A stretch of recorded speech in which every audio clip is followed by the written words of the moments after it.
What's going on, guys? It's your boy It's Dark in the building. Know what I'm saying? Today I'm coming at y'all with this reaction of Austin Evans building the ultimate Xbox One X. So without further ado, we're gonna get right to the video. Know what I'm saying?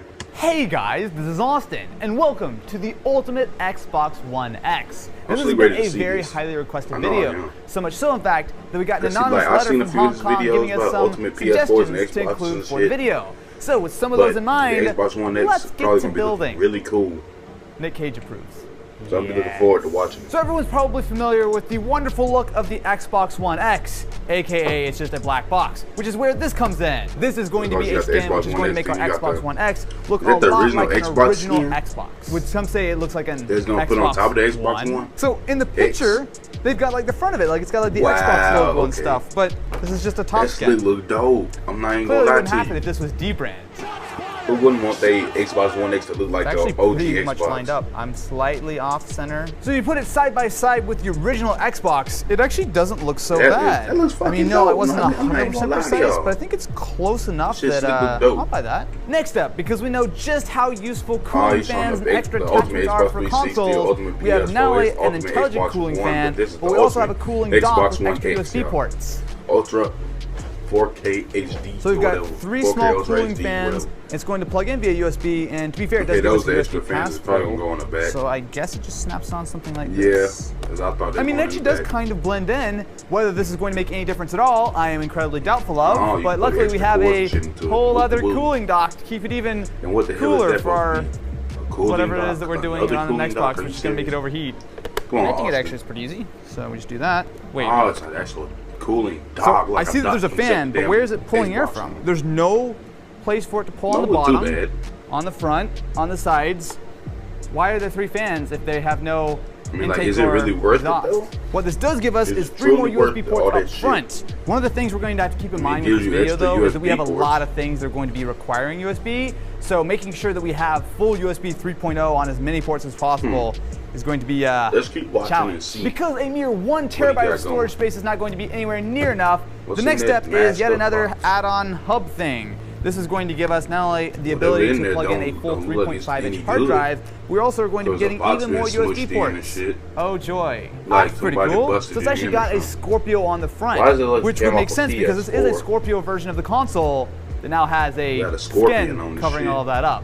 So people still know we're cool. So the idea here, if it's anything like some of the previous hubs we used, is that we'll be able to not only plug in that 3.5-inch drive, but this is going to give us 3 more USB 3.0 ports on the front. Now with a 3.5-inch drive bay, we could go completely crazy and put basically any kind of desktop hard drive in here, but as opposed to doing a standard hard drive, instead we have a 2 terabyte Seagate Fire Cube. And this is going to be an SSHD, which means that in addition to having 2 terabytes of capacity, which he's opening in addition to having 2 terabytes of capacity, there's also a little bit of flash storage on here, which depending on the game might actually make a huge difference to load time, but at the very least it should be a little bit quicker than a standard hard drive. One nice touch is that you have everything you need to do this. As long as you have a 3.5-inch hard drive, I do actually think this will work with a 2.5-inch as well. But you even have the screwdriver, you have everything you need to put on the sled. And with that, I think we can, well, just put it in here. So this entire thing is going to operate using the front USB 3.0 port on the Xbox. So as long as we're able to line that up, we're going to cover up the power button, but it has a little push button. Actually, it's clear too, so you can see when it's on and off. It's gonna be a little tight. I guess it will work though, huh? The only issue I actually don't really like with this is that as opposed to having its own power cable, which I will admit is a little bit annoying, instead it's actually going to go on top of the current power cable. Considering how much power the Xbox One X pulls with just the figure 8 cable, seems a little sketchy. Also, our fan doesn't let this go in all the way. This is falling apart very quickly, but I guess they got 4 terabytes of external storage. Well, 3 terabytes might be enough for a normal Xbox One X. This, my friends, is the ultimate Xbox One X, which is where this comes in. The Seagate game drive with an additional 8 terabytes of capacity. Unlike the rest of our accessories, this is really straightforward. So instead of attaching it directly to the Xbox, it just needs a USB cable, but it does give us an additional 2 USB 3.0 ports on the front of the Xbox. I think I was worried about not having enough ports like 5 minutes ago. So with just an external power brick and a single USB cable, we're now up to 11 terabytes of capacity, which is where this comes in. The Samsung T5 SSD. This is actually something we use on a daily basis here at the office. So all of our videos are edited off of these T5s. One of the nice things is they come in really large capacities. This one is going to be a full 2 terabytes of quick SSD storage, all running off of a single USB cable. And you plug it into that and then plug it into the game drive. We gotta use USB-A for this one. I mean, do you need 13 terabytes on your Xbox One X? Probably not. Do you need to build the ultimate Xbox One X? Probably not. Are we done building the Xbox One X? Absolutely not. As far as controllers go, we have a couple of Xbox One Design Lab controllers. These are really cool because you have a lot of customization options for how the controllers look. And importantly, they're still going to be the same size, which is important because we have a dual charging station. I mean, it doesn't really look pretty with our Design Lab controllers, but now we have 2 controllers down and 2 more to go. If you really want the ultimate controller for the Xbox One X, though, you want the Duke. So this is modeled almost identically after the original Xbox controller, and while it was a little bit controversial, some might say, it's well, you'll see. Oh yeah, that's what I'm talking about. This is licensed by Microsoft, even though it's made by Hyperkin.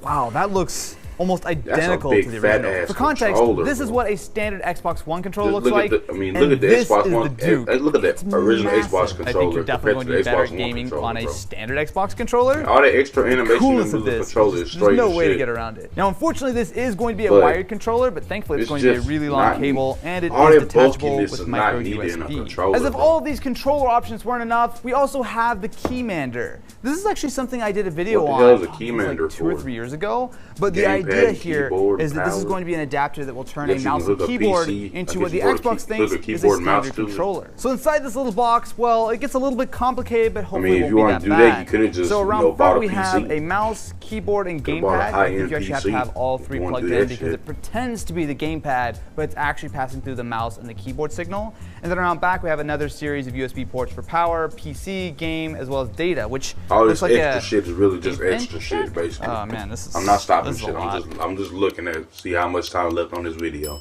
Welcome, my friends, to the completed Ultimate Xbox One X. I mean, it would be nice to have, all of but these cables and accessories are completely necessary. Most people only got money to buy like an extra hard drive for it and shit, and it's a game. We're going to be spoofing it with the actual Xbox One and maybe an extra controller to go with it. Still plugged in, but with that, your mouse, your keyboard, and everything attached via USB. Man, here you go with tiny little hands again. Hey, it works. I mean, it's really slow. What's he playing? Maybe we should turn up the mouse sensitivity keyboard and mouse a little. Dude, this actually doesn't feel that different than playing on a PC. To play Fortnite, I mean, there might be a touch of latency if I try to move really quickly, but it's not that. Now, there's definitely an argument to be said that it's going to give you an unfair advantage, but I mean, if you want to be more comfortable playing with your mouse and keyboard versus an Xbox controller, and you don't mind dealing with some finickiness, it is not the easiest thing to set up, and you do need to kind of keep it tuned per game to make sure it has the correct profiles, but you can download those pretty easily.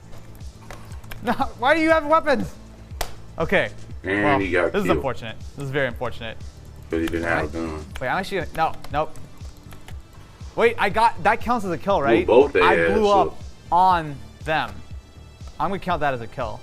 Dave will be very proud. The Duke, on the other hand, well, it's definitely a much larger controller. Personally, I do think that the what's standard the purpose of playing with that bulky ass controller, bro? Why don't you just stick with the Xbox One controller? It's a unique that option. Big ass it also doesn't feel that bad. So some of the buttons are a little bit weirdly laid out compared to the controller, especially stuff like the left and right bumpers, which feel kind of tacked on. But now we got all these little, of course, we're not here just to play Fortnite. Like this shit right here. This is a PS4 of hard drives to install a whole bunch of other games if we want to as well. So right now, if you go into the options, we have the internal hard drive. We also have another 7.2 terabytes from that 8 terabyte drive over there. We have the 1.8 terabytes of our T5, and then we have our 2 terabyte FireCuda, which is in here. I think the PS4 controller is like the best controller ever. I mean, it kind of works. Unlike a lot of the building the Ultimate series that we do, this actually all works. All the accessories are plugged in, attached, skinned, powered, USB'd, whatever you want to call it. It's all actually working. Now, does it make sense? No, of course not. Am I going to put links to every single one of these accessories that we used in the description? It really wasn't. All those extra game drives and shit. It wasn't really worth it. Alright, guys. That's the end of the video. Hit the subscribe button, hit the like button, just, smash that shit. Ring that bell to be notified when all my new videos come out. Excuse me. We got this thing. You know what I'm saying? Yo.